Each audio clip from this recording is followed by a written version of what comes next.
దేశంలో వ్యవసాయ రంగానికి సంబంధించి 7 పథకాలకు కేంద్ర మంత్రివర్గం ఆమోదం తెలిపింది. ఇక ప్రధాని మోదీ అధ్యక్షతన సోమవారం కేంద్ర కేబినెట్ భేటీ అయింది. ఈ భేటీలో వ్యవసాయ రంగంపై చర్చించింది. ఇక రైతాంగం కోసం 13,966 కోట్లను కేంద్రం కేటాయించింది. ఇక 2,817 కోట్లతో డిజిటల్ అగ్రికల్చర్ మిషన్ ఏర్పాటుకు కేంద్రం గ్రీన్ సిగ్నల్ ఇచ్చింది. ఇక డిజిటల్ అగ్రికల్చర్ మిషన్ ద్వారా వ్యవసాయానికి టెక్నాలజీని జోడిస్తూ రైతులకు మరింత మేలు చేసేందుకు కేంద్ర కేబినెట్ అంగీకారం తెలిపింది. భవిష్యత్తులో రైతులు లోన్ తీసుకోవడం కేవలం 20 నిమిషాల్లోనే పూర్తి చేసేలా ప్రణాళిక రూపొందిస్తుంది. ఇక సుమారు 14,000 కోట్ల రూపాయలతో ఈ కార్యక్రమాలు చేపట్టనున్నట్లుగా కేంద్ర మంత్రి అశ్విని వైష్ణవ్ చెప్పారు.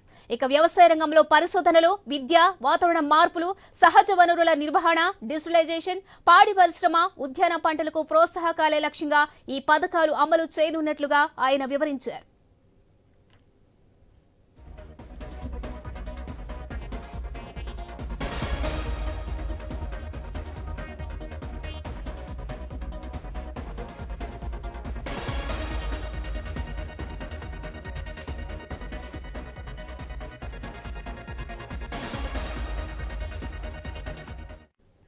దేశంలో వ్యవసాయ రంగానికి సంబంధించి 7 పథకాలకు కేంద్ర మంత్రివర్గం ఆమోదం తెలిపింది. ప్రధాని మోదీ అధ్యక్షతన సోమవారం కేంద్ర కేబినెట్ భేటీ అయింది. ఈ భేటీలో వ్యవసాయ రంగంపై చర్చించింది. రైతాంగం కోసం 13,966 కోట్లను కేంద్రం కేటాయించింది. ఇక 2,817 కోట్లతో డిజిటల్ అగ్రికల్చర్ మిషన్ ఏర్పాటుకు కేంద్రం గ్రీన్ సిగ్నల్ ఇచ్చింది.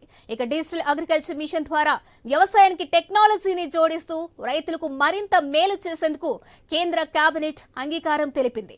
ఇక భవిష్యత్తులో రైతులు లోన్ తీసుకోవడం కేవలం 20 నిమిషాల్లోనే పూర్తి చేసేలా ప్రణాళిక రూపొందిస్తుంది. ఇక సుమారు 14,000 కోట్ల రూపాయలతో ఈ కార్యక్రమాలు చేపట్టనున్నట్లుగా కేంద్ర మంత్రి అశ్విని వైష్ణవ్ చెప్పుకొచ్చారు.